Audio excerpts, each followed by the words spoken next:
Fernández Delgado.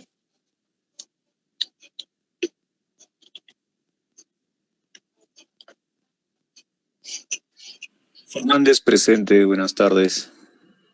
Buenas tardes. Flores Carrión. Flores presente, buenas tardes. García Figueroa. Presente, Gary, buenas tardes. Buenas tardes. Góngora Bendezú. Presente, buenas tardes. Buenas tardes. González Acuña.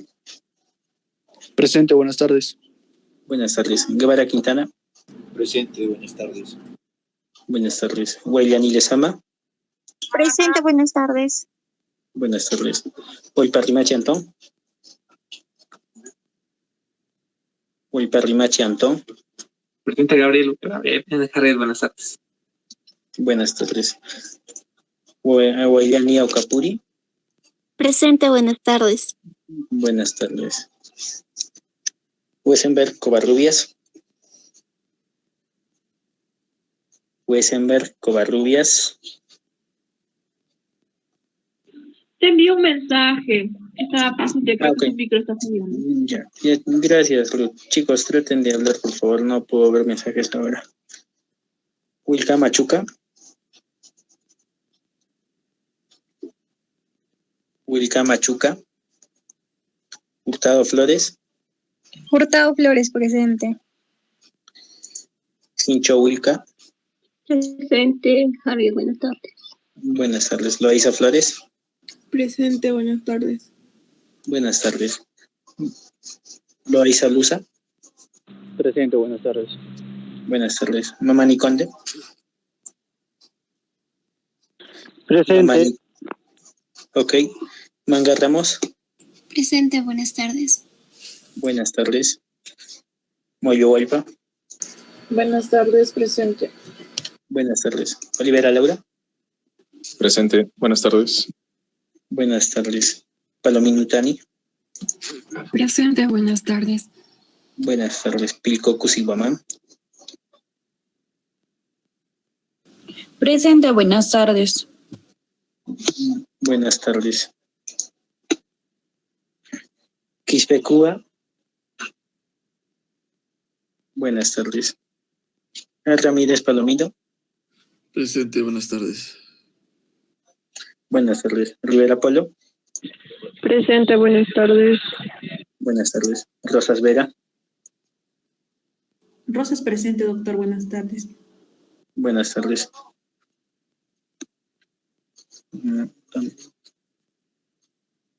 Soto Mejía. Doctor presente, buenas tardes. Buenas tardes. Tapia García.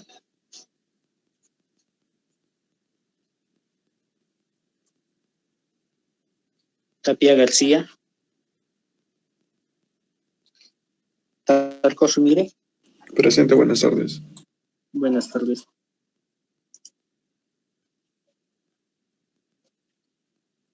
Valdivia Flores. Presente, buenas tardes. Buenas tardes. Vilcachunga. Presente, buenas tardes, Jared. Buenas tardes. Villafuerte Anaya. Presente, buenas tardes, Jared. Buenas tardes. Villafuerte Olazábal. Presente, buenas tardes. Buenas tardes. Yancaya Ferra. Presente, buenas tardes. Buenas tardes. Sea Barzola. Presente, buenas tardes. Buenas tardes. Wilka Machuca entró. Sí, presente, buenas tardes. Ok, buenas tardes. Tapia García.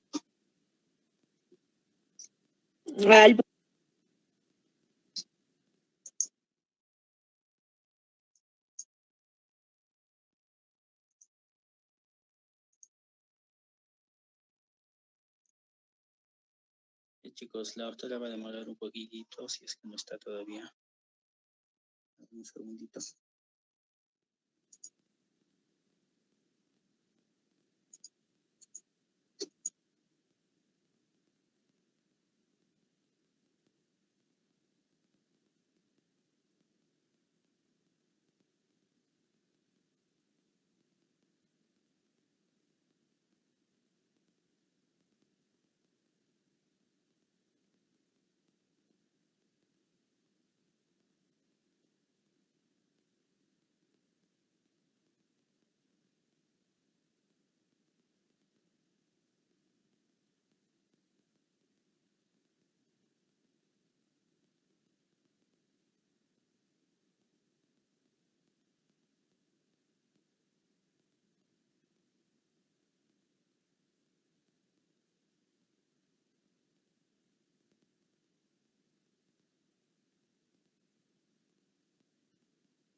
Hola chicos, buenas tardes. ¿Cómo están?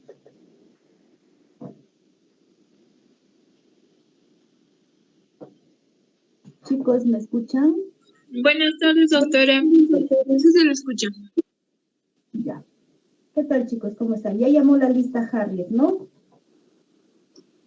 Sí, doctora. Ya. A ver chicos, hoy día vamos a hacer primero la resolución de la prueba.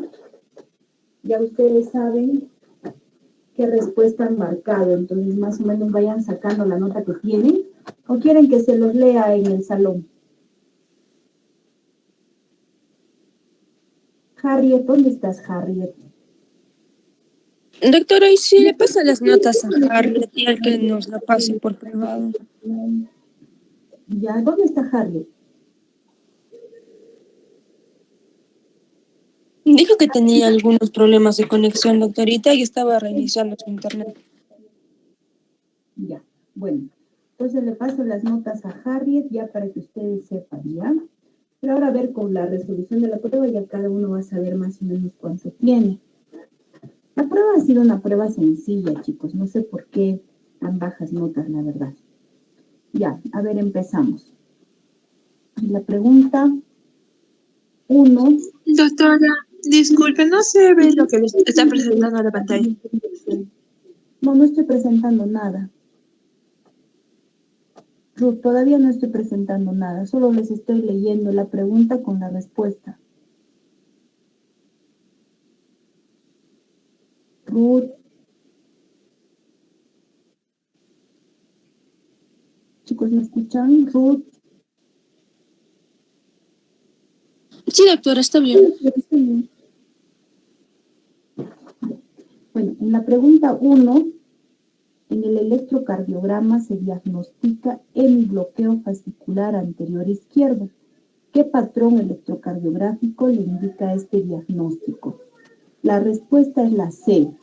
Eje eléctrico desviado a la izquierda, el patrón Q minúscula R mayúscula en derivadas D1 y ABL, y el patrón R minúscula S mayúscula en las derivadas D2, D3 y ABF. Esa es la respuesta. En la pregunta número 2, en paciente con dolor torácico típico, usted observa en el electrocardiograma ondas T negativas en derivadas de B1 a B4. ¿Cuál es su impresión diagnóstica? La respuesta es la A. Es una isquemia subepicárdica anteroseptal. En la pregunta 3, en emergencia se encuentra una mujer de 70 años, conocida por cardiología por el diagnóstico de insuficiencia cardíaca con fracción de eyección reducida. Ha dejado de tomar sus medicamentos hace 15 días y se encuentra descompensada, aunque su presión arterial se encuentra entre 130 y 80 milímetros de mercurio. ¿Cuál de los siguientes medicamentos le proporcionaría alivio casi inmediato a sus molestias? La respuesta es la E, la furosemida. Porque ya estamos viendo, ¿no? Si es una paciente ya con diagnóstico de insuficiencia cardíaca congestiva, entonces deja los medicamentos. ¿Qué está pasando? Se congestiona. Entonces los diuréticos son los medicamentos que le van a aliviar rápidamente. Y dentro de los diuréticos la furosemida porque es la que se usa de manera endovenosa. La pregunta número 4.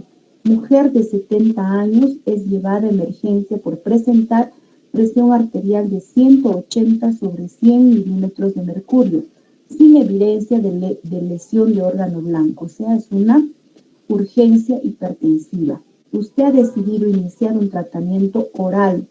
Uno de los siguientes fármacos no le ayudaría en esta intención. ¿Cuál es? A ver, ¿cuál no le ayudaría? Un YECA le ayudaría, un ARA le ayudaría. No, lo que no le ayudaría en este caso es un diurético. Nunca, chicos, usemos los diuréticos para tratar lo que es la urgencia hipertensiva. No está dentro del tratamiento, ¿no? A no ser que el paciente esté edematizado. Es el único caso en el que se podría usar un diurético en una crisis hipertensiva. La pregunta 5. Entonces la respuesta de la 4 es la A. furosemida. La pregunta 5. La fisiopatología de la insuficiencia cardíaca con fracción de eyección disminuida no se caracteriza por, la respuesta es la A, reducción de la resistencia arteriolar. Al contrario, no hemos visto que en la insuficiencia cardíaca hay un aumento de la resistencia arteriolar. La pregunta número 6. Cuando usted inicia tratamiento con YECA, con fracción de eyección reducida, sabe que una de las conductas es inadecuada. ¿Cuál es inadecuada? Evitar en pacientes con asma. El asma es una contraindicación en el uso de los beta bloqueadores, no de los YECA. Entonces, la respuesta es la D, evitar en pacientes con asma. Esa es inadecuada. Por tanto, ¿qué cosa es adecuada? Iniciar cuando el paciente está compensado, iniciar en bajas dosis, titulación diaria de la dosis del medicamento, porque empezamos, ¿no?, con un cuartito de pastillas, si lo tolera al día siguiente podemos ir aumentando otro cuartito, etcétera, ¿no? En cambio, los beta bloqueadores, la titulación es semanal. Sabemos en la semana si está tolerando y vamos aumentando semanal. En cambio, los YECA, la titulación es diaria. La pregunta 7. Paciente con insuficiencia cardíaca con fracción de eyección reducida acude a emergencia quejándose de disnea a esfuerzos habituales. Se encuentra recibiendo tratamiento con enalapril y carvedilol. O sea, ya tiene un YECA y ya tiene un beta bloqueador. ¿Cuál de los siguientes medicamentos añadiría usted a la terapia? La respuesta es la E, la espironolactona, ¿no? La espironolactona es un medicamento que aumenta la sobrevida del paciente, ¿no? Hemos visto que incluso les he comentado sobre el estudio RALES, ¿no?, que es un estudio que no ha llegado a su culminación porque se ha visto lo beneficioso que era la espironolactona. La pregunta número 8. Paciente de 62 años con antecedente de insuficiencia cardíaca en clase funcional 3. En el ecocardiograma tiene una fracción de eyección de 31%. En tratamiento con enalapril, con furosemida, carvedilol, espirono a dosis óptimas. A pesar del tratamiento no presenta mejoría sintomática, por el contrario se agrega debilidad muscular y palpitaciones. ¿Qué actitud terapéutica tomaría en relación al tratamiento del paciente? Su presión arterial es de 105/66 y su frecuencia cardíaca de 88 por minuto. Entonces, ¿qué se hace en este caso? ¿No? Si ya está usando YECA, está usando beta bloqueador, está usando furosemida, espironolactona, entonces la respuesta adecuada es suspender los YECA, o sea, suspender el enalapril y añadir Armin. ¿Qué es Armin? Ya ustedes saben, ¿no? Es un medicamento combinado que también se les ha hablado en clases del valsartán con el sacubitril. O sea, es un ARA2 más otra clase de inhibidores, que es la nepricilina, ¿no? Entonces es el valsartán más el sacubitril.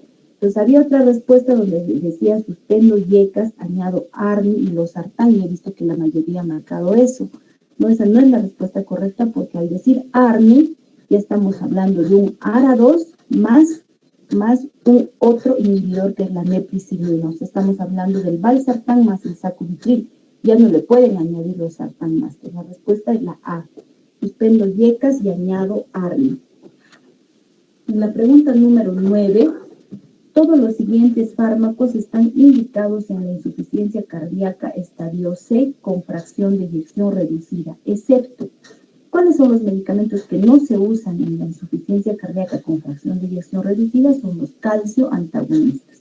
Todo el resto está indicado, o sea, los diuréticos, los digitálicos, los beta bloqueantes, los YECA, todo está indicado, ¿no? Ya hemos hablado del tratamiento de la insuficiencia. En cambio, los calcio antagonistas no se usan en insuficiencia con fracción de eyección reducida.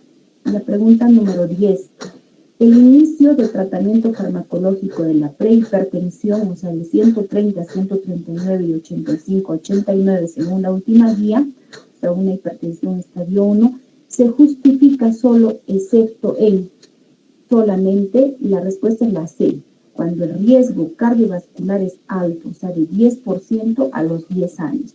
Solamente en ese caso, ¿no? Porque es una prehipertensión, como están indicando, ¿no? Que puede tener cualquier persona. ¿En qué caso se inicia el tratamiento? Depende de la comorbilidad. Depende si es además de hipertenso o prehipertenso, si es diabético, si es dislipidémico, si es obeso. Entonces solamente se usa el tratamiento cuando el riesgo cardiovascular es alto, o sea, de 10% a los 10 años. La pregunta 11. El factor de riesgo más frecuente para la crisis hipertensiva es, también lo hemos dicho, ¿no?, la poca adherencia al tratamiento. Por eso es que los pacientes hacen crisis hipertensiva, porque no se adhieren adecuadamente al tratamiento. Esa es la respuesta correcta, la D. La pregunta 12. En emergencia hipertensivas que requieren la reducción de la presión arterial con tratamiento farmacológico endovenoso, marque verdadero o falso. La respuesta es la B. Todas son verdaderas. O sea, la encefalopatía hipertensiva se debe reducir inmediatamente la presión arterial media, un 20 a 25%, verdadero. Evento coronario agudo se debe reducir inmediatamente la presión sistólica a menos de 140, verdadero, porque en un evento coronario se va a trombolizar o va a entrar a una angioplastía. En la disección aórtica aguda se debe reducir inmediatamente la presión arterial sistólica a menos de 120, sí, porque en la disección hemos visto que es una de las emergencias donde se tiene que reducir, si no, aumenta, ¿no?, lo que es la disección. En la eclampsia y preeclampsia graves, en el HELP, se debe reducir inmediatamente a menos de 160 la sistólica y menos de 105 la diastólica, verdadero. Entonces, la respuesta es la B, todas son verdaderas. En la pregunta 13, en embarazo e hipertensión arterial, la medicación indicada en eclampsia es, miren, en el embarazo es el sulfato de magnesio, ¿no? La respuesta es la E. Muchos han marcado captopril. ¿Qué pasó, chicos? Captopril está contraindicado en la gestación porque produce óbito fetal. Nunca un YECA o un ARA se dan a una gestante, eso no lo olviden. Ustedes van a ser médicos que van a tratar este tipo de pacientes cuando hagan su serum, cuando hagan su internado rural. Nunca se puede dar a una gestante YECA o ARA porque produce muerte fetal. La pregunta número 14. Paciente con dolor torácico típico y cambios en el electrocardiograma que al examen físico presenta rales crepitantes en ambos campos pulmonares, también presenta pulso alternante, presión arterial de 98/50 y disnea en reposo. ¿Cuál es el diagnóstico? Entonces, este es un paciente que, como estamos viendo, está con un síndrome coronario agudo, ¿no?, con un dolor torácico típico y cambios electrocardiográficos. Ahora, dice que presenta crépitos en ambos campos pulmonares. Entonces, nos está preguntando cuál es el diagnóstico. El diagnóstico es un síndrome coronario agudo con un Killy-Kimball 3. La pregunta 15. Una mujer de 67 años diabética ha desarrollado hipertensión arterial. Usted ha decidido iniciar terapia combinada. La combinación menos recomendada en este caso es, la respuesta es la B, atenolol más hidroclorotiazida, porque el atenolol es un beta bloqueador que va a aumentar, ¿no?, los niveles de glucosa. Entonces, esa es la terapia menos recomendada en una paciente hipertensa diabética. La pregunta 16. Es referido a cardiología un paciente de 68 años con antecedente de enfermedad renal crónica y enfermedad arterial periférica por hipertensión arterial severa de difícil control al tratamiento con 2 drogas. A la evaluación ha auscultado un soplo abdominal. La conducta que usted recomendaría en este caso es la B, mejorar el tratamiento medicamentoso, porque ya es un paciente que tiene 68 años y es un paciente con enfermedad renal crónica, es un paciente con enfermedad arterial periférica, hipertenso. Entonces, ¿cuál es la causa más probable de este soplo abdominal? Es que sea de causa aterosclerótica, ¿no? Hemos visto que en estas causas renales, en la causa de hipertensión arterial secundaria renovascular, hay 2 grupos, ¿no? Lo que es la displasia y lo que es la aterosclerosis. Entonces, acá el paciente tiene todas las características de ser un paciente con una enfermedad, con una hipertensión secundaria de causa aterosclerótica. Entonces, en este caso ya no va a servir ni la reperfusión, o sea, ya no se puede pedir lo que es una resonancia, no se le puede pedir otros estudios mayores, porque va a ser un paciente que lamentablemente va a necesitar o va a requerir solamente tratamiento medicamentoso, porque la aterosclerosis pues ya está en todas las arterias del cuerpo, desde la cabeza hasta los pies, ya tiene incluso, acá les dicen que tiene enfermedad periférica, arterial periférica. Entonces, en este caso ya no se piden más exámenes, sino hay que controlar o mejorar el tratamiento medicamentoso. La pregunta 17. Es un paciente con disnea, cuyo origen no es claro si es cardíaco o pulmonar, usted no cuenta con ProBNP. La conducta seguida sería la D, solicitar ecocardiograma, porque sabemos que la disnea puede tener un origen cardíaco o un origen pulmonar, ¿no? Entonces, la ecocardiografía nos va a dar, pues, ¿no?, la fracción de eyección, nos va a dar la causa, si es cardíaca o no. Entonces, la respuesta es esa, solicitar ecocardiografía. ¿Por qué no es solicitar prueba de esfuerzo como muchos han puesto? Porque es un paciente con disnea, chicos. Si está con disnea, ¿qué va a poder caminar? Pues en la faja, ¿no? Va a caminar 1 minuto y luego se va a agotar. Entonces, si en la prueba de esfuerzo no llegan al 95% de su frecuencia cardíaca, no es útil, ¿no? La prueba de esfuerzo no nos sirve para distinguir si la disnea es de origen cardíaco o es de origen pulmonar. Por tanto, para distinguir cuál es el origen, una ecocardiografía. La pregunta 18. En una evaluación de hipertrofia ventricular izquierda por hipertensión arterial, su EKG muestra lo siguiente. Marque lo que no corresponde. Esta pregunta está pues regalada, ¿no? Sin embargo, hay muchos que la han marcado mal. Si hay una hipertrofia del ventrículo izquierdo, obviamente el eje eléctrico tiene que irse al lado izquierdo. La respuesta sería incorrecta, desviación del eje a la derecha, ¿no? Es una pregunta francamente regalada, como les digo, ¿no? Pero sin embargo es equivocada. La pregunta 19. En la insuficiencia cardíaca con fracción de eyección preservada, ¿cuál de las siguientes afirmaciones es correcta? Mayor prevalencia en mujeres con fracción de eyección preservada. Muchos han puesto más frecuente en ancianos. En ancianos es con fracción de eyección disminuida, chicos. Y la pregunta 20. En caso de tener hipertensión arterial secundaria con etiología de feocromocitoma, encontramos en pacientes signos y síntomas. Marcar el que no corresponde. El que no corresponde es la A, exoftalmos, ¿no? Exoftalmos se presenta más en pacientes hipertiroideos, ¿no? No se presenta en pacientes con feocromocitoma. Entonces, chicos, ya estamos resolviendo la prueba, las 20 preguntas. Si tienen alguna duda, la pueden hacer ahora, por favor. Doctora, la última pregunta, feocromocitoma, ¿verdad? No entendí bien. Perdón, Natalie, no te escuché. Doctorita, no le entendí bien la última pregunta, por favor. Ya.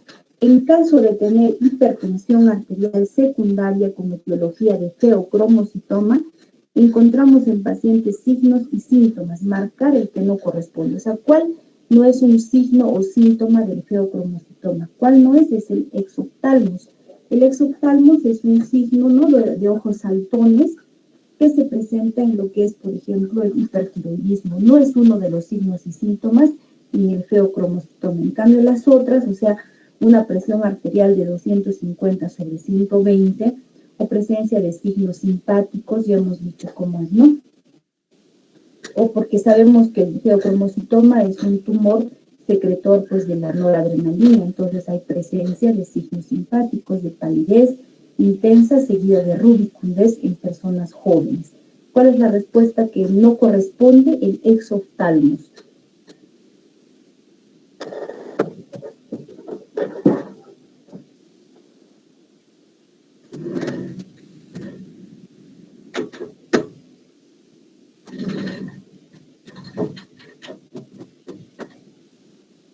¿Tienen alguna pregunta más, chicos?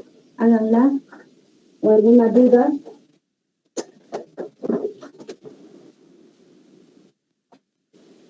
Todo claro, chicos, todo claro. Ever Alberto Quispe, Cuba.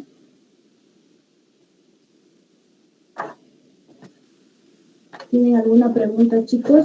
Las respuestas quedaron claras.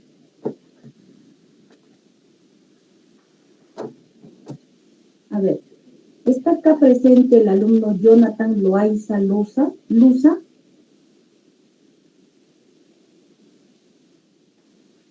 Jonathan Loaiza Luza.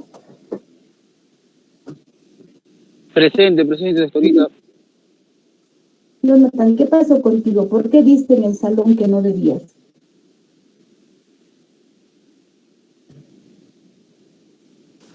Doctorita, pensé que el otro salón ya estaba yendo y ya entré a ese. No seas mentiroso, Jonathan. Sí, doctorita, pero... Mira, Jonathan, mira, te voy a explicar algo. En la vida hay que ser un buen ser humano. O sea, no solamente un buen estudiante, un buen profesional, hay que ser correcto en todo. Si a ti la autoridad, como a nosotros, nos ha mandado de tal alumno a tal alumno en este salón y de tal a este, hay que saber cumplir las normas. Eso dice mucho de tu persona. ¿Qué concepto crees que yo me puedo formar de ti, Jonathan? A mí la autoridad universitaria me dice de tal a tal usted en tal salón, yo no voy a ir donde a mí me dé la gana. Yo no voy a querer sacar la vuelta a lo que me están ordenando. Para eso hay alguien superior, para eso hay autoridades. Entonces, empecemos, chicos, ustedes que están en formación, empiecen a ser personas correctas. Una persona correcta lo es en todo. Aunque el resto no se dé cuenta de que haces lo correcto, debes hacer lo correcto. No traten de sacarle la vuelta a una norma porque les conviene o porque quiero dar con fulanito o fulanita. Y no me digas, Jonathan, que no sabías o que el salón estaba lleno, porque no es verdad. Tu nombre está en la otra lista, en la lista, ya todos sabían en qué salón tenían que dar. He llamado lista, he preguntado si a todos había llamado lista y tú no has dicho nada. Disculpe, doctorita, no voy a volver a pasar, pero el anterior vez que di examen en el grupo B... Escúchame, no es que no va a volver a pasar. Yo te voy a bajar 2 puntos a tu calificación. Te voy a bajar. Es más, debería anularte el examen y tomarte otro, pero no lo voy a hacer porque el trabajo es para mí.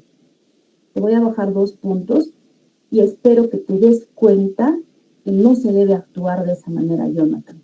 No te hagas el vivo, no te hagas el que nadie se va a dar cuenta. Una persona tiene que ser íntegra, chicos, hacer lo correcto, te vean o no. O sea, ¿cómo? Si a mí me dicen que dé en tal salón, ¿por qué voy a dar en el otro? La otra docente que ha tomado el examen en el otro salón ha hecho que tú estás ausente, tú y otro compañero, y sin embargo tú estás en mi salón. Yo he dicho bien claro, a todos he llamado la lista y no has dicho nada. Si tú me hubieras dicho, no, doctora, a mí no me corresponde, yo te ubicaba en el otro aula y tú sabes muy bien. Entonces, acá las explicaciones están de más. Yo creo que estamos hablando con personas ya pues mayores de edad, ¿no? Ustedes se están formando, chicos. Y no solamente se están formando en lo que es la carrera de medicina, fórmense de manera ética, fórmense de manera correcta, aprendan a respetar las autoridades, aprendan a respetar las órdenes. Siempre van a tener a alguien superior encima y siempre debemos obedecer y hacer lo correcto. Entonces, no se va a volver a repetir, es verdad, Jonathan, pero tienes menos 2 puntos en tu examen. Está bien, doctorita, disculpe. Mil disculpas. Bien, chicos, entonces ya todos saben más o menos qué han marcado. Sin embargo, yo ya tengo los exámenes. No les voy a empezar a leer uno por uno. Voy a darle ya las notas a Harry. ¿Por fin Harry se conectó o no? Doctorita, buenas tardes, sí, estoy presente. Hola, Harry, ya. Entonces yo te voy a pasar las notas, las tengo corregidas, pero lo voy a pasar todavía lo voy a tipear. ¿Ya? Ya, doctorita, está bien. Hoy, mañana, yo creo que mañana estoy pasándote las notas. Ya las tengo calificadas, como les vuelvo a repetir.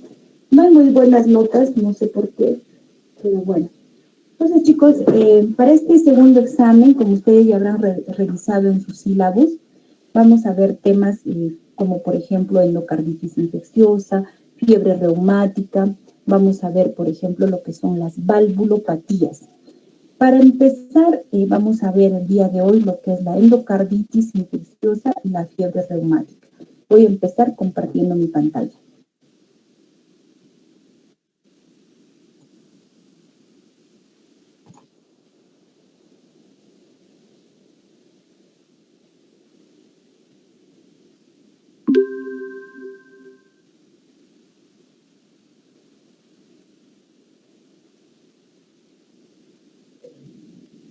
¿Está grabando, Harriet? Ah, ya está empezando la grabación. Sí, todavía estoy grabando, creo.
Ya, chicos, entonces comenzamos con el tema de endocarditis infecciosa. La endocarditis infecciosa antes se conocía como la endocarditis bacteriana, porque se pensaba que solamente las bacterias podían colonizar el endocardio. Ahora se sabe que no solamente pueden ser bacterias las que colonizan el endocardio, puede ser virus, pueden ser hongos, pueden ser protozoarios, puede ser cualquier microorganismo. Por eso ahora se conoce o se conoce como un término más global, que es la endocarditis infecciosa. La endocarditis infecciosa, felizmente, es una enfermedad que no es muy frecuente, pero tiene una alta tasa de mortalidad intrahospitalaria. Casi, como vemos acá, el 20% hasta el 40% llegan a fallecer. Entonces, es una enfermedad que tiene alta tasa de mortalidad. Por eso es que la debemos tener en cuenta, porque si nosotros no pensamos en esta patología, probablemente no la lleguemos a diagnosticar y nuestro paciente tenga un desenlace fatal. Por eso es una patología que la debemos tomar en cuenta cuando el paciente tenga pues las características que las vamos a ver más adelante. ¿A qué llamamos endocarditis infecciosa? A la colonización del endocardio por cualquier microorganismo, ¿no? Como ya les mencioné, cualquier microorganismo puede colonizarlo. Ahora, ¿todas las personas pueden tener endocarditis infecciosa? No. Para que haya una endocarditis infecciosa debe haber una lesión del endocardio. O sea, el endocardio tiene que estar dañado por algo. Puede ser, por ejemplo, por una cardiopatía congénita, o puede ser por una valvulopatía de origen reumática, o por una valvulopatía por una calcificación o por envejecimiento de la válvula, o puede ser porque se le haya colocado algún aparato, ¿no? Como por ejemplo un catéter venoso central y se le haya dañado el endocardio, o puede ser, por ejemplo, un paciente que se le haya colocado recién una válvula protésica, etcétera, ¿no? O también una colocación de marcapaso, etcétera. Entonces, tiene que haber una lesión del endocardio, ¿no? Para que pueda ser colonizado por cualquier microorganismo. Ahora, la lesión, ¿no? La lesión típica de la endocarditis infecciosa es la vegetación. Esta vegetación se forma porque es una masa que está compuesta por plaquetas, por fibrina, por microcolonias de microorganismos y células inflamatorias. Entonces, esta lesión afecta tanto a válvulas nativas, que ya estamos viendo que han sido dañadas previamente, o válvulas también protésicas.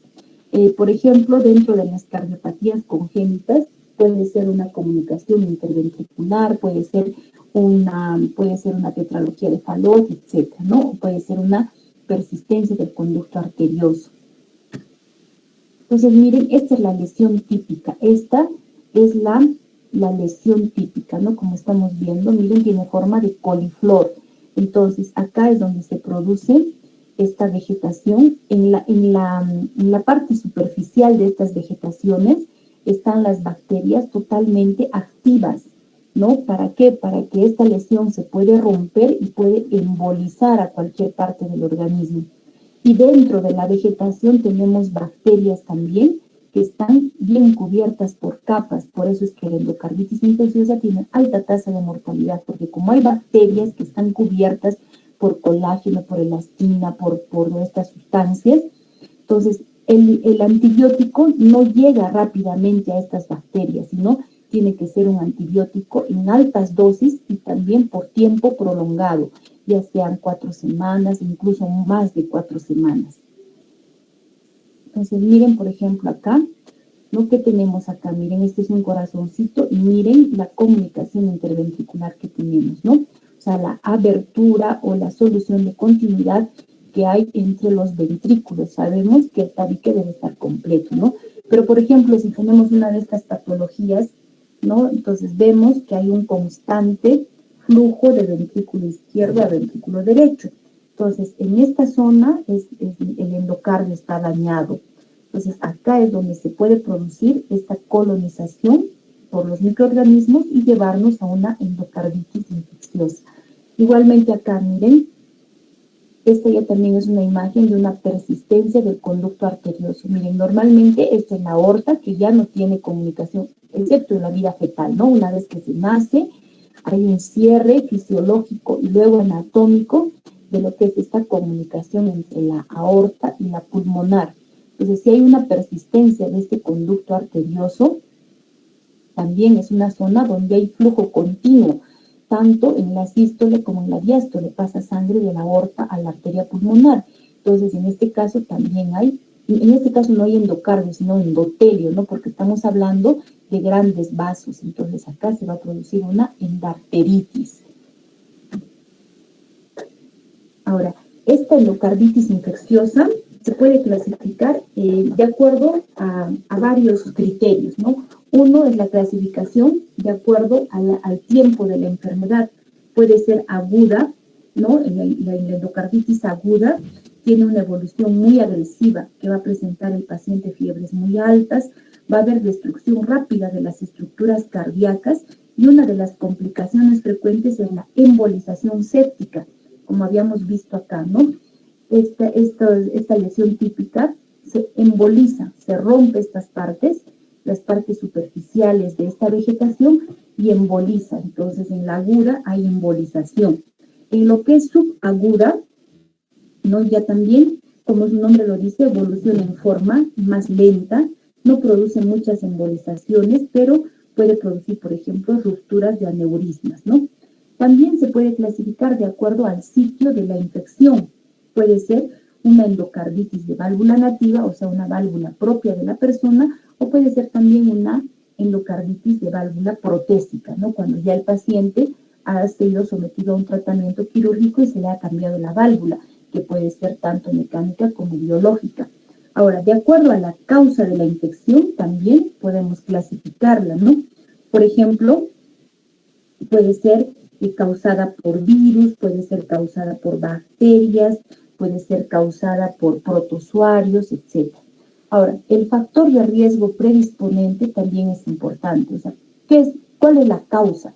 No puede ser que sea portador de una cardiopatía congénita, puede que el paciente sea portador de una valvulopatía ya degenerativa, o por ejemplo un paciente que sea adicto a drogas por vía endovenosa. ¿no? Estos pacientes, como ven en esta imagen, adictos a drogas por vía endovenosa, ¿no? Lo que van a hacer más frecuentemente es una endocarditis en la válvula tricuspidia, porque al entrar por la vena llega a lo que son las cavidades derechas. Entonces ahí es donde va dañando la válvula, ¿no? La válvula tricuspidia, y nos produce la endocarditis de la válvula tricuspidia. Miren, este cuadrito es importante, vean la clasificación y la definición, ¿no? Entonces, la clasificación según la ubicación de la infección, tenemos endocarditis infecciosa de válvula nativa izquierda, endocarditis infecciosa de válvula protésica izquierda. En el caso de que el paciente ya sea portador de una válvula protésica, vamos a tener dos tipos, ¿no? La endocarditis de válvula protésica precoz, cuando el paciente ha sido sometido a la cirugía antes del año, o endocarditis de válvula protésica tardía, cuando el procedimiento o el paciente ha sido sometido al procedimiento y la endocarditis se produce después de un año. Tenemos también endocarditis infecciosa derecha, tenemos endocarditis infecciosa relacionada con dispositivos, por ejemplo, marcapasos o desfibrilador, ¿no? O también los catéter venoso central, etc. Ahora, la clasificación según el modo de adquisición puede ser, miren, puede ser nosocomial, o sea, asociada a la asistencia sanitaria, nosocomial, como ya sabemos, ¿no? Si es que un paciente está hospitalizado más de 48 horas, ¿no? Y se produce una endocarditis infecciosa. O puede ser no nosocomial, cuando los signos y síntomas de la endocarditis infecciosa comienzan 48 horas después del ingreso del paciente a un nosocomio. Puede haber, cuando es no nosocomial, o sea, no hospitalario, puede ser asistencia en casa o que pueda estar recibiendo terapia intravenosa o pacientes en hemodiálisis o que reciban quimioterapia, no menos de 30 días antes de la aparición de la endocarditis infecciosa. O puede ser un paciente hospitalizado en el servicio de cuidados agudos menos de 90 días antes de la aparición de la endocarditis infecciosa. Y 3, puede ser también un residente en un geriátrico, por ejemplo, o en un servicio de cuidados a largo plazo. Ahora, la endocarditis infecciosa adquirida en la comunidad, ¿no? Los signos y síntomas de la endocarditis comienzan 48 horas después del ingreso en un paciente que no cumple los criterios de infección asociada a lo que es la asistencia sanitaria. La endocarditis infecciosa asociada al uso de drogas, ¿no? La endocarditis infecciosa en un usuario activo de inyecciones de droga sin fuente alternativa de inyección. Ahora, otros términos también que se usan en la endocarditis infecciosa es la endocarditis infecciosa activa. ¿En quiénes decimos este paciente tiene una endocarditis infecciosa activa? Por ejemplo, en pacientes con endocarditis que sigan teniendo fiebre persistentemente o que los hemocultivos salgan positivos. Si es un paciente con endocarditis y le estamos dando tratamiento endovenoso 3-4 semanas, pero sigue con fiebre, sigue con hemocultivos positivos, estamos hablando de una endocarditis infecciosa activa. Ahora, si la morfología inflamatoria activa descubierta en la cirugía, ¿no? Si está activa esta morfología, obviamente estamos viendo quirúrgicamente, ¿no? que esta lesión está activa.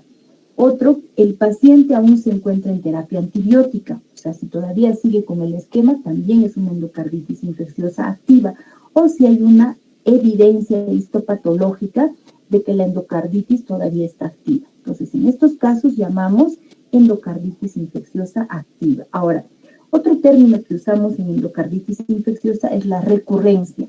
O sea, ¿qué pacientes están con recaída o qué pacientes sufren reinfección? ¿En quiénes llamamos recaída? Cuando la repetición de los episodios de endocarditis es causada por el mismo microorganismo en menos de 6 meses después del episodio inicial. O sea, si un paciente con endocarditis infecciosa sale, por ejemplo, en el hemocultivo, que es un Staphylococcus aureus, y antes de los 6 meses de la primera infección vuelve a salir positivo para Staphylococcus aureus, hablamos de una recaída.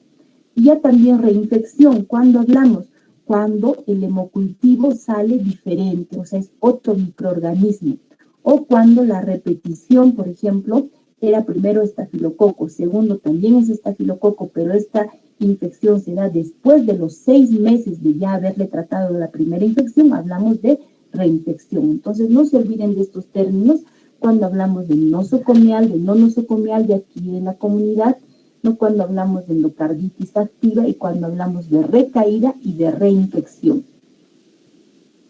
La endocarditis infecciosa en países desarrollados tiene una prevalencia de 4 a 7 por 100.000 habitantes. Entonces, como están viendo, no es una patología frecuente, pero sí tiene tasa alta de mortalidad. Por eso es que debemos saber diagnosticar, primero pensarla, ¿no? En qué casos puede tener el paciente endocarditis infecciosa y obviamente saber tratarla. Los factores predisponentes, los que ya lo hemos mencionado, ¿no? Cardiopatías congénitas, ¿no? Que tengan alto flujo, por ejemplo, CIB, en la tetralogía de Fallot, la comunicación del conducto arterioso, ¿no? Valvulopatías reumáticas y degenerativas. Cuando hablamos de valvulopatías reumáticas, hablamos de lo que son, por ejemplo, las estenosis de la válvula mitral, o degenerativas, por ejemplo, cuando ya es un paciente mayor y la válvula se ha calcificado y nos produce insuficiencia, también es un factor predisponente, o cuando han sido sometidos a dispositivos cardíacos como cambio de válvula, como implante de marcapaso, etcétera, ¿no? La incidencia aumenta con la edad de un 25 a un 35% en relación al cuidado de la salud. De 16 a 30% de los casos se van a presentar en válvulas protésicas dentro de los 6 a 12 meses después del procedimiento quirúrgico. En cuanto a la etiología, hemos visto que cualquier microorganismo puede colonizar esta zona del endocardio ya dañado, ¿no? Entonces, los patógenos varían con el tipo clínico debido a diferentes puertas de entrada. Puede entrar por la cavidad oral, puede entrar por la piel, puede entrar por el tracto respiratorio, ¿no? Entonces, estos microorganismos varían de acuerdo al foco de entrada. Entonces, por ejemplo, ¿no? Cuando hablamos del estreptococo, ¿no? Por la cavidad oral, o cuando hablamos de la piel, el estafilococo, ¿no? O cuando hablamos del tracto respiratorio superior, por ejemplo, el estreptococo viridans, el estafilococo, o también está el grupo ASEC, ¿no? Cuando hablamos del grupo ASEC, no se olviden, hablamos del Haemophilus, Actinomyces, del Cardiobacterium, de Eichinella y Klebsiella, ¿no? Ahora, por ejemplo, en pacientes que son portadores de tumores colónicos, se ha visto que frecuentemente se puede aislar el Streptococcus galolicticus o el Streptococcus bovis. Ahora, si el germen viene de lo que es el tracto génito urinario, lo más frecuente obviamente es el enterococo, ¿no? Ahora, hay la endocarditis de válvula protésica, luego dentro de los 2 meses de la cirugía, es porque la contaminación ha sido intraoperatoria. ¿Qué podemos encontrar? Lo más frecuente, vamos a encontrar lo que es el estafilococo aureus, o bacilos gram negativos, o difteroides, hongos. Cuando ya la cirugía es después de 1 año, es similar a la de cualquier otro paciente, ¿no? Ahora, las endocarditis por dispositivos nosocomiales, lo más frecuente son los estafilococo aureus. También pueden ser los Corynebacterium. La endocarditis de adictos, ¿no? De los que son adictos a drogas endovenosas, como ya hemos visto, ¿no? Las venas llegan a las cavidades derechas. Entonces, ¿cuál se va a afectar más? La válvula tricuspidia. ¿Cuál va a ser el germen más frecuentemente aislado? Tiene que ser de origen de la piel. Entonces tenemos frecuentemente el estafilococo aureus, la pseudomonas y la cándida. También en pacientes que son, por ejemplo, inmunodeprimidos, podemos tener una infección polimicrobiana, o sea, podemos encontrar diversos tipos de gérmenes. En pacientes con HIV no hay un germen específico, ¿no? Sino una infección polimicrobiana. Ahora, en muchos casos podemos tener los cultivos negativos, no porque sean negativos nos descartan la enfermedad, sino porque en nuestro caso, por ejemplo, cuando un paciente hace fiebre, ¿no? O hace síntomas de infección, síntomas constitucionales, más fiebre, ¿qué se hace con el paciente? Pues muchas veces el paciente se automedica, ¿no? Y empieza a tomar antibióticos sin saber la causa. Entonces, una vez que ya no cede a los antibióticos, les hacemos los cultivos y obviamente salen negativos. Entonces, hay que tener en cuenta cuál es el origen, ¿no?, de la infección antes de dar antibióticos. Entonces, miren, acá tenemos todos los gérmenes que nos pueden presentar, ¿no?, que se pueden presentar o más frecuentemente, causan endocarditis, el estreptococo, el neumococo, el enterococo, el estafilococo coagulasa negativo, el grupo AC, los bacilos gram negativos, la cándida, puede ser producida también de manera polimicrobial, o difteroides, o en algunos casos también hay cultivos negativos. Ahora, en algunas patologías también vamos a tener esta endocarditis, ¿no? Por ejemplo, con un endotelio sano. Por ejemplo, en lo que es el lupus eritematoso sistémico, es un estado de hipercoagulabilidad. Entonces se va a producir una endocarditis de tipo marántica, o sea, no hay una infección, ¿no? Incluso es conocida como la endocarditis de Lichtmann-Sachs, en lo que es el lupus.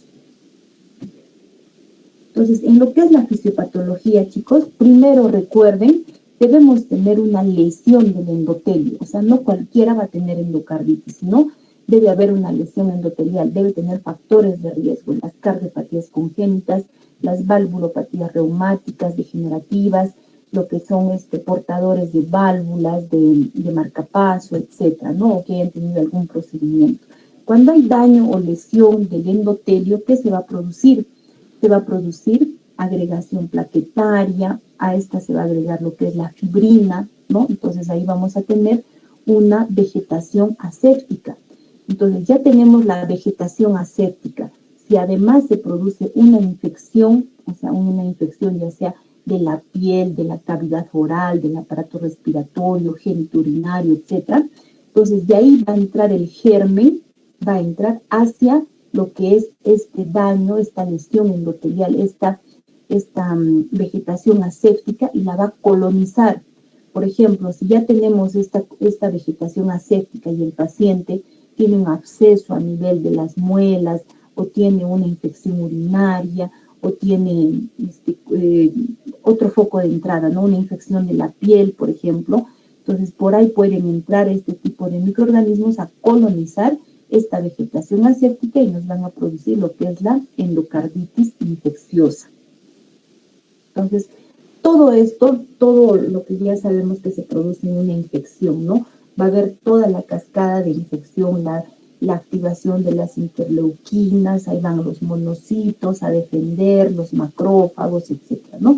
Pero finalmente esa lesión aséptica se va a convertir en una lesión o en una vegetación ya colonizada de microorganismos. Pueden ser, como estamos viendo, bacterias, virus, hongos, protozoarios. Entonces, acá tenemos, ¿no? Para resumir lo que son la fisiopatología de la endocarditis infecciosa. Tenemos la vegetación, tenemos la lesión del endotelio. Entonces, cuando hay esta lesión del endotelio, que sea por factores hemodinámicos o factores traumáticos, ¿no? Vamos a tener además lo que son las maniobras que producen traumatismos de la piel, ¿no? Como por ejemplo los procedimientos de la cavidad oral o procedimientos en lo que es el aparato urinario, etcétera. ¿Qué van a hacer? Van a producir que esta vegetación que era aséptica se convierte en una vegetación séptica. Ahora, en la vegetación séptica, como hemos dicho, en la parte superficial tenemos bacterias activas. Entonces, estas se pueden romper y embolizan. Pueden embolizar, ¿no?, a lo que es el aparato pulmonar, pueden hacer metástasis sépticas, pueden embolizar al cerebro, a la piel, a cualquier parte del organismo, ¿no? Y además, ¿qué van a producir estas vegetaciones? Destrucción de la válvula que esté afectada. Si están, por ejemplo, en la válvula mitral, pues la van a destruir, o la válvula órtica, o la válvula tricuspidia, y al haber destrucción de la válvula, también va a haber manifestaciones cardíacas de insuficiencia valvular. Entonces, el cuadro clínico resulta de una producción de citoquinas, ¿no? Por eso vamos a tener síntomas constitucionales, como de cualquier infección. O sea, el paciente va a tener fiebre, va a tener malestar, va a tener decaimiento, síntomas constitucionales que se producen por la producción de citoquinas. Ahora, al haber daño de las estructuras cardíacas, el paciente va a tener síntomas cardíacos, ¿no? Ya sea de una insuficiencia mitral, de una insuficiencia aórtica o tricuspidia, dependiendo del daño de qué válvula esté afectada. Ahora, si estas vegetaciones se rompen y embolizan, ¿qué van a presentar? ¿O qué van a producir? Embolización de fragmentos de la vegetación. Ahora también va a haber bacteriemia, va a haber injuria tisular por depósitos de inmunocomplejos o respuestas inmunes a depósitos de antígenos bacterianos. Entonces, los síntomas más frecuentes, ¿no? Tenemos la fiebre, tenemos los síntomas constitucionales en general, el decaimiento, la anorexia, puede haber baja de peso, ¿no? Ahora también vamos a tener otros síntomas, por ejemplo, cuando hay embolización, ¿no? Cuando hay embolización vamos a tener los nódulos de Osler, las hemorragias subunguiales, vamos a tener las lesiones de Janeway, las manchas de Roth, petequias. También va a haber alteraciones a nivel de lo que es los exámenes de laboratorio. El paciente, miren, frecuentemente cursa con anemia, leucocitosis o leucopenia, puede haber hematuria, puede haber el BCG elevado, la proteína C aumentada, el factor reumatoideo incrementado, ¿no? Entonces, todas esas alteraciones vamos a ver en estos pacientes con endocarditis infecciosa. Entonces, dentro de lo que son las manifestaciones cardíacas, o sea, las que se producen por el daño de la válvula, vamos a tener un soplo nuevo. El soplo va a ser de insuficiencia de la válvula. ¿Por qué? Porque estas vegetaciones pues están carcomiendo la válvula y se vuelve insuficiente, ¿no? Al principio solamente este soplo se presenta en un 30-45% de pacientes, pero ya hacia el final del tratamiento, hacia el final de lo que es el desenlace de la enfermedad en el paciente, llega hasta un 85%. De 30 a 40% de pacientes tienen insuficiencia cardíaca. ¿Por qué se produce? Porque se ha dañado completamente la válvula, ¿no? La válvula aórtica es la que produce más insuficiencia cardíaca que la mitral. También podemos tener la endocarditis infecciosa que curse con todo un proceso de miocarditis, o sea, de inflamación de todo el tejido miocárdico. Ahora, en algunos casos también se puede producir un absceso, por ejemplo, a nivel de lo que es el septum interventricular y nos puede dar una fístula. Entonces, miren esta placa radiográfica, ¿no? Podemos encontrar, por ejemplo, acá que si vemos esta placa, vemos pues que el paciente está en falla cardíaca, ¿no? Miren, está totalmente congestionado el paciente.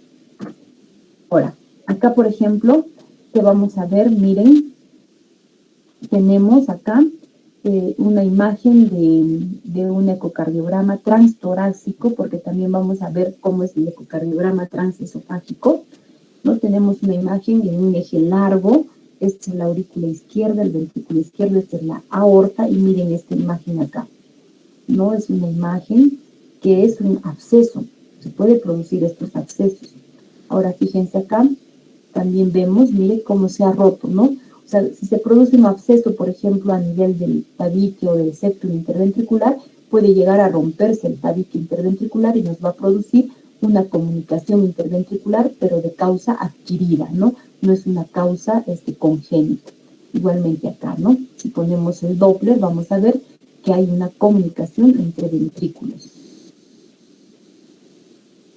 Ahora miren acá, esta es una imagen ya pues post-mortem del paciente, ¿no? ¿Qué ha pasado? Entonces ha podido hacer un absceso, embolizar y formar una fístula, ¿no? O una ruptura de la pared. Ahora, hay algunos, como en toda patología, ¿no? Vamos a tener exámenes auxiliares que nos van a ayudar a llegar al diagnóstico. Entonces, miren, por ejemplo, cuando nosotros hacemos un electrocardiograma en el paciente, ¿no? Vamos a ver, por ejemplo, que hay una alternancia, ¿no? Como vemos acá, miren. Ahora, fíjense en esta imagen. Fíjense, esta es una muestra anatomopatológica. Miren estas imágenes, ¿no? Estas vegetaciones que son parecidas a un coliflor, ¿no? Entonces, las bacterias pues, se encuentran activas acá, en lo que es la zona superficial. Estas son las que se rompen y embolizan, las que van a producirnos toda la embolización al pulmón, al cerebro, a la piel, etc.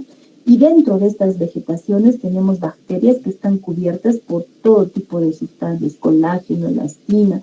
Entonces, ahí es bien difícil que llegue el antibiótico. Por eso el antibiótico debe ser a dosis muy altas y también por tiempo prolongado. En cuanto a las manifestaciones extracardíacas, estas están relacionadas con la duración de la infección, ¿no? Se presentan menos frecuentemente cuando hay un diagnóstico temprano, ¿no? Vamos a presentar, por ejemplo, estos signos de embolización en la piel, en el vaso, en los riñones, en el sistema esquelético, en las meninges. Dentro de lo que son estas manifestaciones, por ejemplo, tenemos esto, ¿no? Que son los nódulos de Osler. Fíjense en los dedos meñiques del paciente, ¿no? Miren estos nódulos de Osler. Son lesiones dolorosas que se presentan, como vemos acá, en la yema de los dedos meñiques. Ahora, también tenemos las hemorragias en astilla, fíjense acá, ¿no? En astilla o subunguiales. Ahora, otro también tenemos lo que son las manchas de Janeway. Estas son las manchas de Janeway, que son manchas, como vemos acá, hemorrágicas. Se pueden presentar tanto en la palma como en la planta de los pies, ¿no? Y todo esto, estos se presentan por fenómenos inmunológicos, miren acá, ¿no? Entonces, estas manchas hemorrágicas son pues lo que ha embolizado. Ahora, también tenemos lo que son las manchas de Roth, ¿no? Esto lo podemos ver, por ejemplo, en un fondo de ojo, las manchas de Roth, o también conocidas como hemorragia inflama. También podemos ver abscesos, puede haber infartos sépticos, puede haber aneurismas micóticos, puede haber meningitis séptica, por ejemplo, ¿no? Miren acá, por ejemplo, ¿no? Podemos ver que hay un absceso a nivel cerebral, miren esta imagen, un absceso a nivel cerebral y la causa puede ser esta, ¿no? La endocarditis. O puede haber microaneurismas, como vemos acá, por la embolización. Ahora, en cuanto a la endocarditis, por ejemplo, en pacientes adictos a drogas parenterales, no pueden tener fiebre y no siempre pueden tener un soplo de insuficiencia. Ellos lo que más tienen como complicación es un dolor torácico tipo pleurítico, o sea, que aumenta cuando inspira, ¿no? Y como complicación el pioneumotórax. Esto es muy frecuente en estos pacientes adictos a drogas parenterales. Ahora, estas son lo que son los síntomas extracardíacos, ¿no? Entonces, para hacer el diagnóstico de lo que es la endocarditis infecciosa, se divide en los criterios, en criterios mayores y en criterios menores, ¿no? Que es la clasificación de Diuk. Entonces, los criterios mayores tenemos, por ejemplo, criterios de tipo imagenológico, o sea, que haya vegetaciones en la ecocardiografía, ya sea transtorácica o transesofágica, y los hemocultivos positivos. Y en los criterios menores tenemos todo, ¿no? O sea, que tenga una predisposición a hacer, o sea, una cardiopatía congénita o una valvulopatía degenerativa, que tenga fiebre, que tenga fenómenos vasculares, los fenómenos inmunológicos que ya hemos visto, o una evidencia microbiológica, o sea, de que creció algo en el hemocultivo.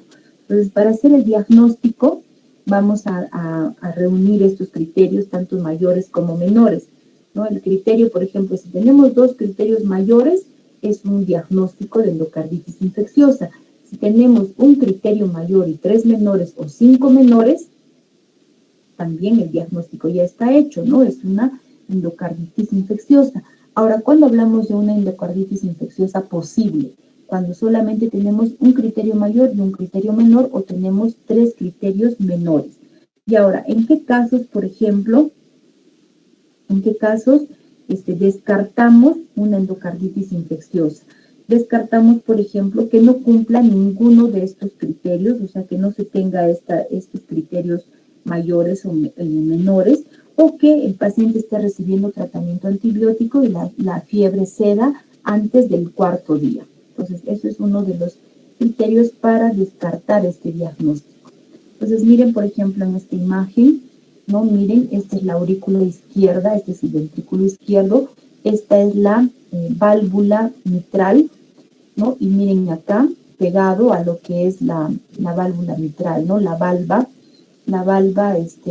anterior, ¿no? Acá podemos ver una vegetación. Entonces, la vegetación se ve así como están viendo acá, como unas lengüetas, ¿no? Que se mueven en cada latido, en la sístole y en la diástole, son como unas lengüetas. Entonces, y miren cómo esta vegetación pues está dañando la válvula, ¿no? Se produce una insuficiencia de la válvula. Igualmente acá, miren, esto ya también es la válvula aórtica, y miren cómo podemos tener la imagen de la vegetación. Ahora, la ecocardiografía es muy importante para el diagnóstico, como estamos viendo. Sin embargo, la ecocardiografía transtorácica, o sea, la que realizamos, la que ustedes ven y la que realizamos frecuentemente o todos los días, no es la transtorácica. Entonces, esta transtorácica depende mucho, por ejemplo, de la masa muscular del paciente, ¿no? Si es un paciente delgado, entonces se puede llegar a ver bien, pero a veces hay pacientes obesos o hay pacientes que a la vez tienen una patología pulmonar como un EPOC, ¿no? Donde están acumulando aire en los pulmones, entonces es difícil de ver con la ecocardiografía transtorácica, ¿no? Pero para eso tenemos lo que es la ecografía transesofágica. La ecografía transesofágica es una ecografía que se hace mediante una sonda, así como la endoscopía, ¿no? Se pasa la sonda por el esófago y a través del esófago podemos ver las válvulas de manera más cercana. Entonces, cuando no podemos observar, ya sea por estas características del paciente, se puede hacer una ecocardiografía transesofágica, donde se va a ver con mayor precisión si hay este tipo de bacterias, si hay este tipo de vegetaciones. Ahora, la ecocardiografía no solamente sirve para el diagnóstico, sino también para hacer el seguimiento del paciente, ¿no? Por ejemplo, podemos ver si las vegetaciones pues están más pequeñas o si están grandes o si se han desprendido, ¿no? Pues se puede hacer seguimiento. También se puede hacer ecocardiografía intraoperatoria, por ejemplo, en el caso de que el paciente tenga dañada una válvula, ¿no? Se rompe la válvula, entonces el paciente sí o sí tiene que ser sometido a un tratamiento quirúrgico. Entonces, siempre que tengamos un paciente con endocarditis infecciosa, debemos pensar que en cualquier momento el paciente se puede complicar y necesitar un tratamiento quirúrgico. Entonces, si estamos en un hospital donde no tenemos este servicio de cirugía cardiovascular, lo mejor es referirlo a un centro donde el paciente, en caso de que tenga una complicación, pueda ser sometido rápidamente o de manera urgente al tratamiento quirúrgico. Entonces, este es un cuadro, ¿no? Un flujograma, donde vemos si el paciente tiene una sospecha de endocarditis infecciosa, le realizamos una ecocardiografía transtorácica, ¿no? Si la transtorácica ya nos da el diagnóstico, es positiva, ¿no? O si es una transtorácica de mala calidad, o si tiene una válvula protésica, entonces podemos solicitar una ecocardiografía transesofágica. Ahora, si es negativa, no, pero aún así el paciente tiene otros síntomas, otros signos de endocarditis infecciosa y es muy alta la sospecha de este diagnóstico, también se puede solicitar una ecocardiografía transesofágica. Entonces miren esta válvula, miren cómo está totalmente dañada, ¿no? Por lo que son las vegetaciones. Entonces, si en algún momento esta válvula llega a romperse y hacernos, por ejemplo, una insuficiencia aórtica aguda, obviamente el paciente va a necesitar tratamiento quirúrgico de emergencia. Pues por eso debemos saber en qué casos el paciente tiene que ser referido a un centro hospitalario donde cuenten con este tratamiento de cirugía. Ahora, otra cosa importante es que, como ya les mencioné, dentro de las vegetaciones están las bacterias, ¿no? Cubiertas por sustancias como colágeno, elastina. Entonces el medicamento o el antibiótico demora en llegar, difícilmente llega a estas bacterias dentro de las vegetaciones. Por eso, como ven acá, el tiempo de duración del tratamiento es largo, ¿no? Puede ser 4 semanas, 2 semanas, dependiendo de qué germen sea el que está produciendo. Y como vemos acá también, las dosis de las drogas son altas. Por ejemplo, podemos usar lo que es la penicilina gesórica, pero miren, de 12 a 18 millones en 24 horas, ¿no? Fíjense, la dosis alta. Puede ser incluso dividida en 4 a 6 dosis, ¿no? O podemos usar la ceftriaxona, podemos usar la penicilina gesórica, ¿no? En caso de que sea de acuerdo al germen que estemos aislando, también tenemos que ver si se puede usar la gentamicina o la vancomicina, como ven acá, dosis altas. Por ejemplo, la vancomicina 30 miligramos por kilo, ¿no? Son dosis bien altas. Ahora, si la endocarditis es de válvula nativa, entonces también es diferente el tratamiento en válvula protésica y en válvula nativa, porque los gérmenes son diferentes. Entonces, en caso de que sea válvula nativa, por ejemplo, se puede usar esta penicilina gesórica, 24 millones en 24 horas, miren la dosis alta, ¿no? Por 4 semanas, o ceftriaxona por 4 semanas, o se puede usar gentamicina 3 miligramos por kilogramo en 24 horas por 2 semanas, o vancomicina. Ahora, si es causada por el estafilococo, se puede usar la oxacilina o nafcilina, ¿no? 12 gramos en 24 horas, miren, hasta en 6 semanas. Se puede usar otra opción, por ejemplo, la gentamicina, 3 miligramos por kilo en 24 horas, por 3 a 5 días. O se puede usar lo que es la cefazolina, ¿no? Entonces, miren, son esquemas que debemos conocerlos, ¿no? Dependiendo del germen que esté causando la endocarditis. Ahora, si es, por ejemplo, una válvula protésica, ¿no? Y el germen es el estafilococo, incluso se puede usar estas drogas por más de 6 semanas, como vemos acá.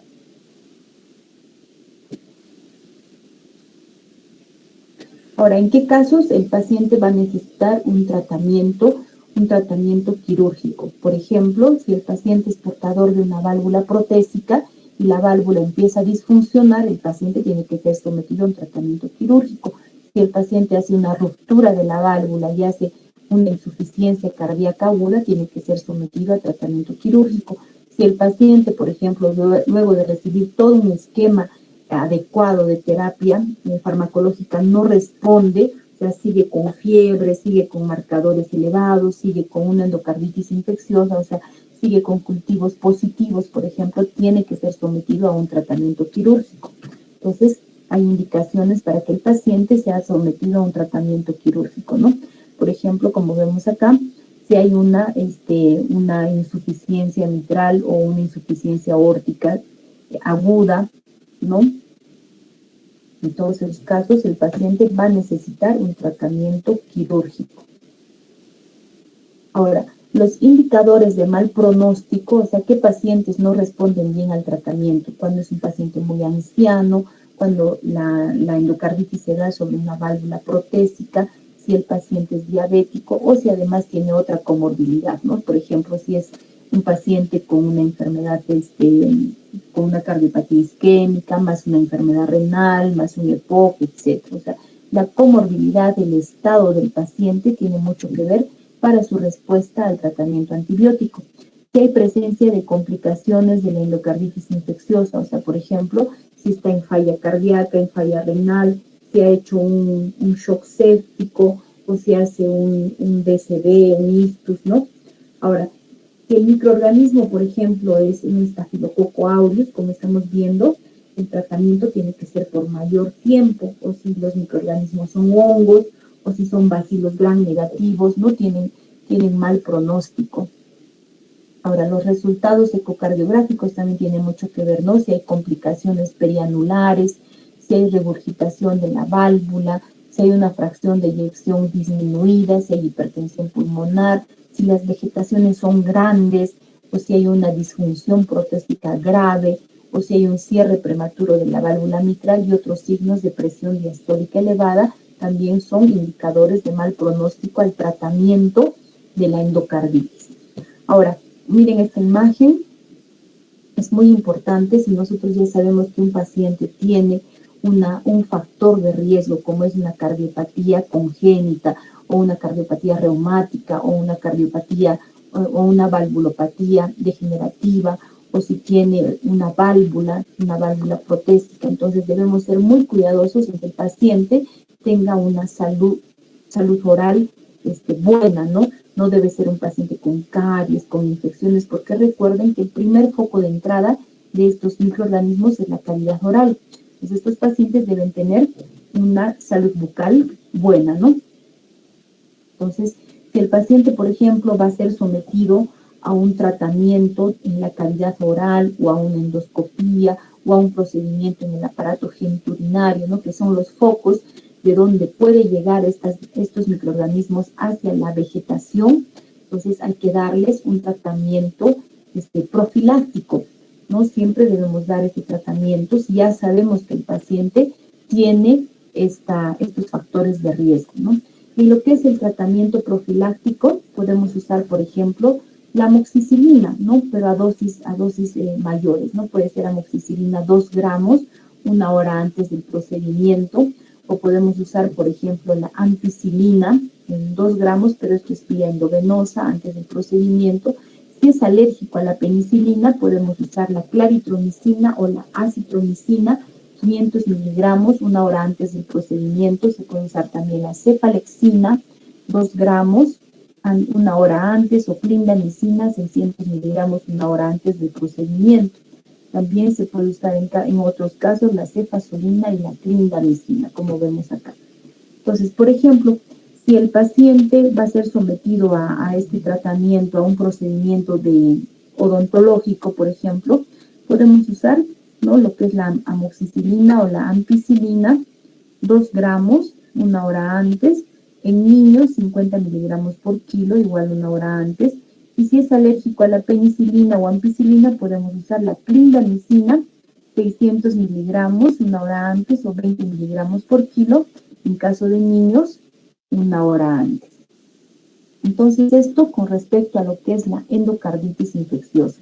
Muy importante que cuando pensamos en endocarditis infecciosa, debe ser un paciente con factores de riesgo para que tenga el endocardio dañado, y hemos visto cuáles son los factores de riesgo, y seguidamente la colonización de los microorganismos por un foco de entrada, que sea piel, que sea aparato urinario, que sea respiratorio, etcétera, ¿no? Entonces, eso debemos recordar.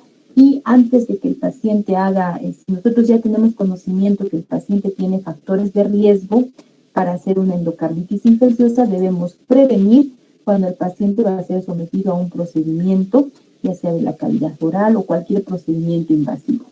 ¿Tienen alguna pregunta, chicos?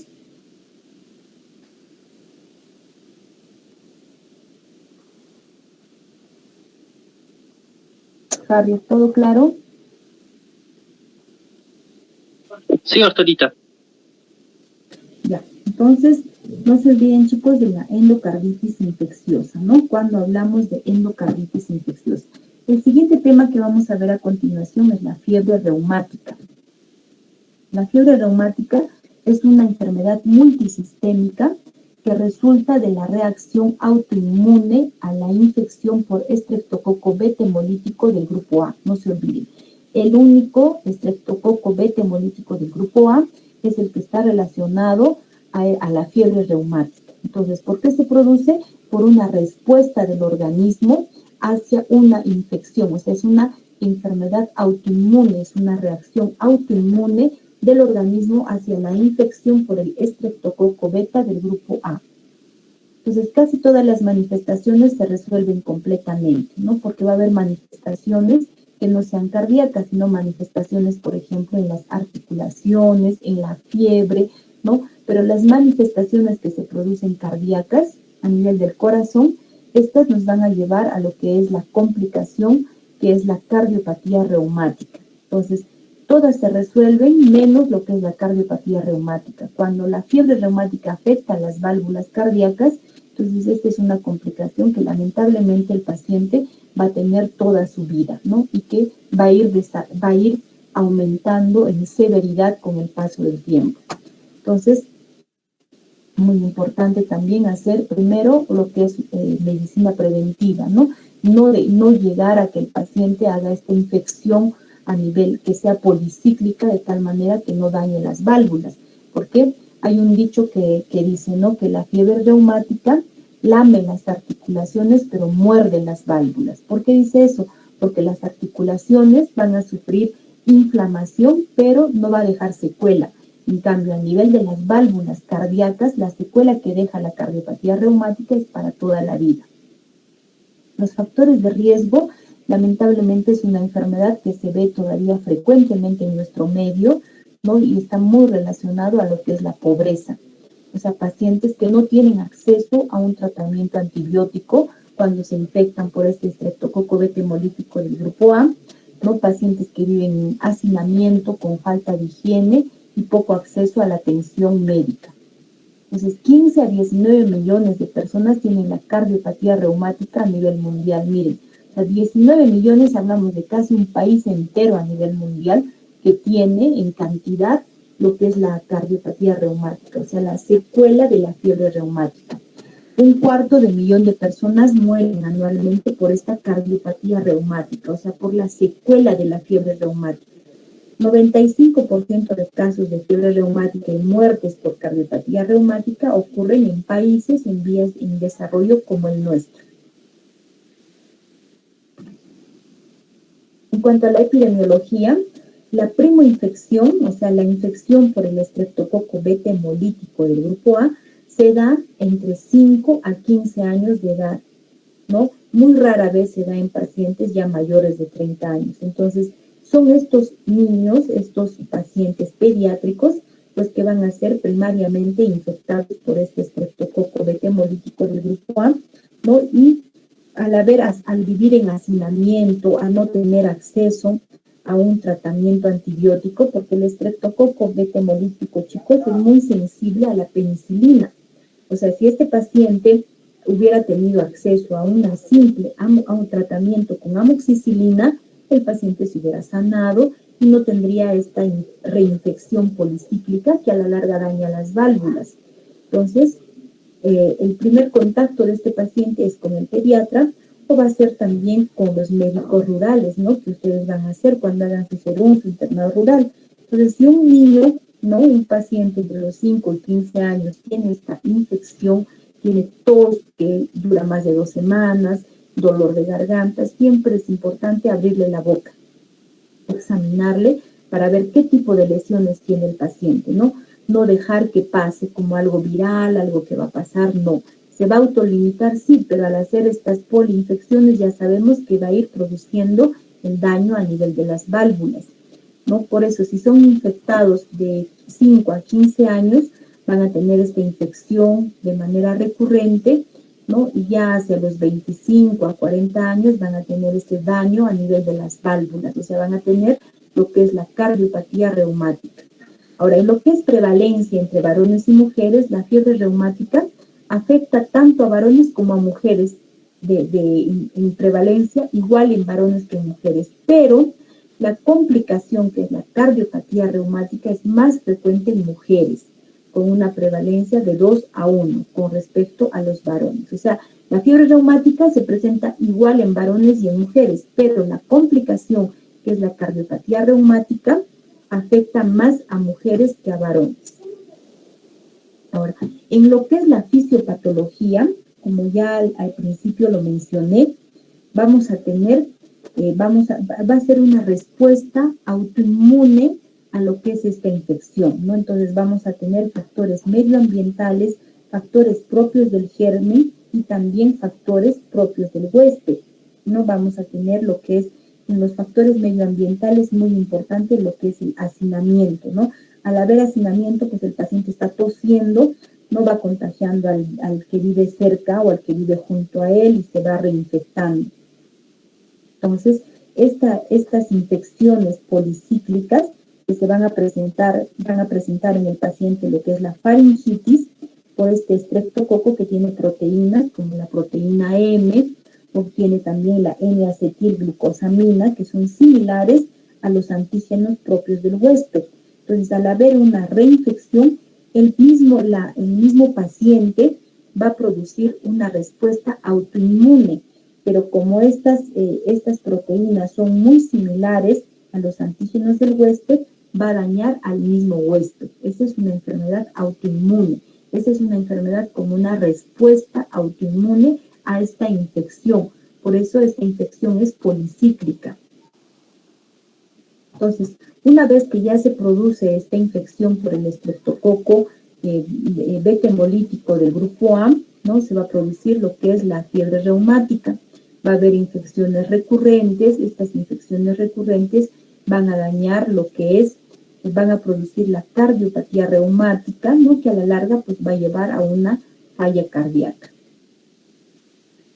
Entonces, cuando se produce ya la infección de fiebre reumática, ya no hay un medicamento que lo pare. Lo que se debe hacer es evitar que entre a esta reinfección policíclica para que no dañe que son las válvulas del corazón. Pero una vez que ya se desencadena la fiebre reumática, ya no hay un medicamento que lo pueda parar, porque es una respuesta inflamatoria autoinmune del mismo paciente hacia la infección de este estreptococo. Entonces, miren, esta es una lesión típica de lo que es la infección por el estreptococo beta hemolítico del grupo A. Entonces, siempre importante, si el niño, ¿no? O el adolescente que nos está consultando por este dolor, por esta tos, siempre abrirle la boca y vamos a ver este tipo de lesiones, ¿no? Miren acá, son la faringe enrojecida, ¿no? Y estas lesiones satelitales a nivel del paladar blando, ¿no? Entonces, esta es una imagen de infección estreptocócica. Ahora, ¿qué va a pasar ya también en lo que son las válvulas, ¿no? En lo que son las válvulas va a ir dañando las válvulas, va dañando el mismo tejido valvular, así como el tejido de sostén de las válvulas. Entonces va dañando y en este caso, pues miren, por ejemplo, en la válvula mitral, ¿no? La válvula más frecuentemente afectada por la cardiopatía reumática es la válvula mitral. ¿Y qué va a producir en la válvula mitral? Como vemos acá, va dañando, ¿no? Se producen estas lesiones, ¿no? Se cicatrizan, otra vez se rompen, se cicatrizan, entonces van a hacer que la válvula mitral no se abra adecuadamente. Nos va a producir lo que es la estenosis de la válvula mitral. Después de la estenosis, una vez que todo este tejido perivalvular, lo que son las valvas, están calcificadas, se pueden romper y producirnos tanto estenosis como insuficiencia de la válvula mitral. La primera en ser afectada es la mitral y luego la aórtica. Entonces, muy rara vez va a haber cardiopatía reumática solamente en válvula aórtica, porque lo más frecuente es que se afecte primero la mitral y luego la aórtica, ¿no? Pero sabemos también que en medicina, pues nada es absoluto. Muy rara vez se puede presentar daño de la válvula aórtica, pero como les vuelvo a repetir, lo más frecuente es que se afecte primero la válvula mitral. Entonces, miren acá, ¿no? Esta es una imagen de una ecocardiografía transtorácica, un eje largo. Entonces acá tenemos la aurícula izquierda, el ventrículo izquierdo, tenemos la aorta, miren, este es el tracto de salida del ventrículo izquierdo. Entonces miren acá la válvula mitral, ¿no? Miren cómo está calcificada, es una válvula que está deformada, ¿no? Entonces la primera en afectarse, y si le hacemos un corte por planimetría, vamos a ver que la válvula mitral pues está disminuida en la apertura, entonces nos está produciendo una estenosis de la válvula mitral. En cuanto al diagnóstico, vamos a ver, por ejemplo, que nos sirve el electrocardiograma. En el electrocardiograma, ¿qué vamos a encontrar? Vamos a encontrar un bloqueo auriculoventricular de primer grado.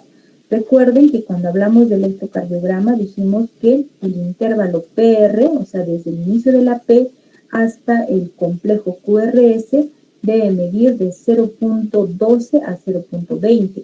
Si mide más de 0.20, estamos frente a un bloqueo auriculoventricular de primer grado, ¿no? Y miren acá cuánto mide casi. Acá habrá unos 4, 8, ¿no? Habrá unos 32. Entonces, un bloqueo auriculoventricular de primer grado. En lo que es la anatomía patológica, ¿no? Lo que vamos a encontrar, la lesión histológica cardíaca, en lo que es la fiebre reumática, es el nódulo de Aschur. ¿no? Como vemos acá, miren, este es el nódulo de Aschur. Es evolutiva, dinámica, de características grandes, ovoidea, fusiforme, con un centro avascular, como vemos acá, ¿no? En un centro avascular donde hay material fibrinoide y necrótico envuelto por células gigantes. Esta es la lesión histológica, ¿no? El nódulo de Aschur. En cuanto al cuadro clínico, afectados, por ejemplo, son las articulaciones, ¿no? Como vemos acá. Ahora, la fiebre reumática afecta grandes articulaciones, como son las rodillas, los codos, los hombros, las caderas, grandes articulaciones. Podemos ver también lo que es el eritema marginado, ¿no? Que como su nombre lo dice, es un eritema con unos bordes rojos, como vemos, rojos con un centro pálido, ¿no? La característica de este eritema marginado es que es fugaz. O sea, por ejemplo, un examinador lo puede ver, pero a los pocos minutos va el otro y ya no se encuentra el eritema marginado. Entonces, en cuanto al diagnóstico, también vamos a tener criterios mayores y criterios menores, ¿no? Entonces, por ejemplo, vamos a tener en lo que son vamos a tener en los criterios, ¿no? Vamos a tener la poliartritis, o sea, esta inflamación de las articulaciones, sobre todo articulaciones grandes, ¿no? Hay que saber diferenciar la poliartritis de la poliartralgia. Cuando hablamos de poliartritis, estamos hablando de inflamación, o sea, aumento de tamaño de las articulaciones. Cuando hablamos de artralgia, es dolor de articulaciones, no se olviden. Entonces, la poliartritis es una de las manifestaciones, ¿no? Como acá, la poliartritis.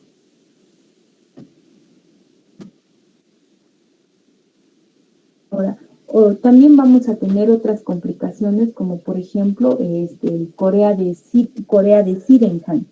La Corea de Sydenham, ¿no? La prevalencia es entre 2 al 30%. Tiene una característica, ¿no?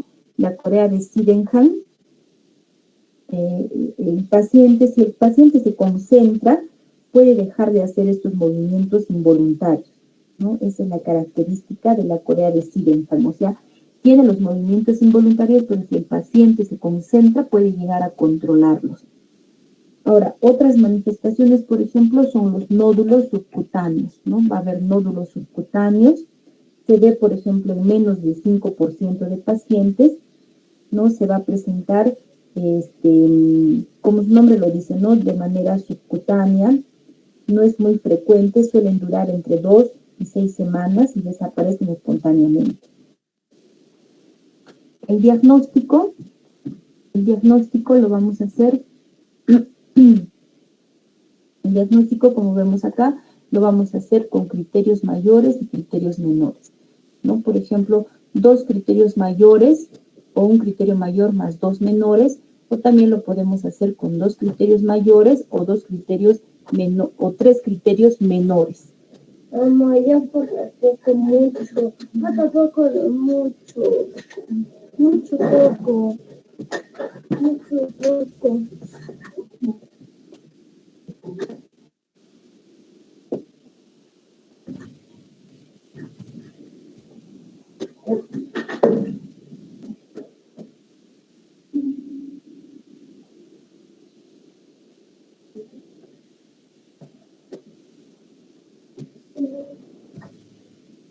A ver, chicos, disculpen.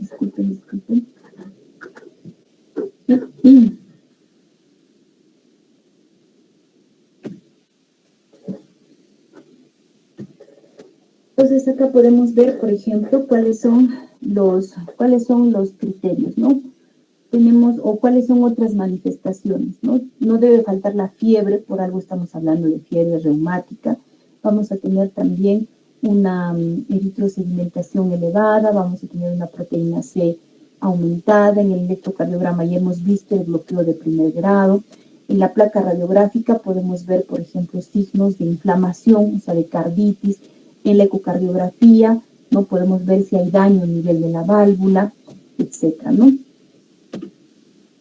En cuanto al tratamiento, el antibiótico, como ya les vuelvo a repetir, el estreptococo es muy sensible a la penicilina. Entonces podemos usar la penicilina, puede ser vía oral, ¿no? O la penicilina benzatínica por vía intramuscular. En caso de que el paciente tenga alergia a la penicilina, podemos usar otras drogas como la eritromicina, como vemos acá, ¿no? Ahora, si el paciente está en ese momento de la fiebre reumática, ¿no? Que es una enfermedad inflamatoria, se puede usar los salicilatos a dosis altas, ¿no? De 80 a 100 miligramos por kilo por día, ¿no? O sea, unos 4 a 8 gramos por día en un adulto, por más de 2 semanas. Luego se tiene que ir reduciendo poco a poco, no se puede suspender de un día para otro, ¿no? También se puede usar el naproxeno, pero miren, de 10 a 20 miligramos por kilo, o sea, en dosis altas. Ahora, si el paciente ya está haciendo insuficiencia cardíaca, se puede usar glucocorticoides, se puede usar prednisona, ¿no? De 1 a 2 miligramos por kilo, máximo 80 miligramos, en unos pocos días hasta máximo 3 semanas. Para tratar la corea de Sydenham, podemos usar la carbamazepina o el valproato de sodio hasta una a 2 semanas después de que los síntomas hayan resuelto. ¿No? En algunos casos, pero ya no se usa, en algunos casos se usaba la inmunoglobulina, ¿no? Ahora ya no se usa.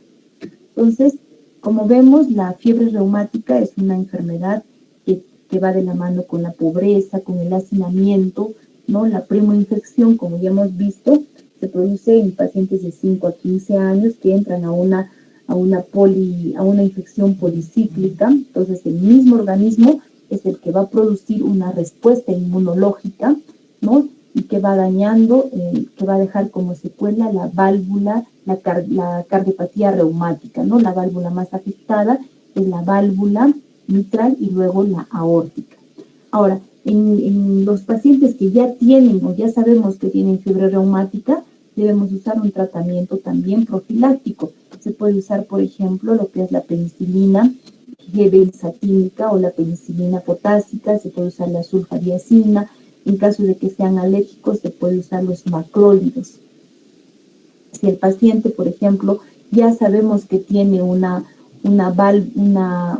ha tenido fiebre reumática y tiene daño de válvula, miren, se puede usar, por ejemplo, esta penicilina benzatínica de 1.200.000 hasta que el paciente tenga 40 años, ¿no? O si el paciente, por ejemplo, es muy joven, hasta que tenga pues 21 años, o pacientes que ya tienen daño de la válvula, se usa por toda la vida. Entonces es muy importante saber si este paciente ha tenido o no fiebre reumática. Ahora, la fiebre, como conclusión, ¿no? La fiebre reumática continúa siendo un problema de salud ligado a la falta de educación, a la falta de poco acceso a lo que es atención médica. Depende de nosotros saber identificar, ¿no? Como ya han visto, los pacientes tienen su primer contacto con el pediatra o con el médico rural. Entonces, siempre abrir la boca, identificar qué tipo de infección faríngea tiene el paciente para prevenir que en un futuro el paciente pues haga estas complicaciones. Entonces, chicos, hasta acá lo que es fiebre reumática. En la siguiente clase vamos a hablar de lo que es ya las complicaciones, ¿no? De lo que es la fiebre reumática, por ejemplo, de lo que es la estenosis de la válvula mitral. Entonces, en la siguiente clase vamos a empezar con lo que son valvulopatías. Primero trataremos lo que es la valvulopatía mitral. Cuando hablamos de valvulopatía, chicos, hablamos de 2 tipos de patologías, de estenosis, o sea, una dificultad en la apertura de la válvula, o de insuficiencia, es decir, de una válvula que se abre adecuadamente, pero no cierra adecuadamente, ¿no? Esa es la insuficiencia. Entonces, ya nos vemos la siguiente clase. Harriet, por favor, me pasas lo que es la asistencia del día de hoy.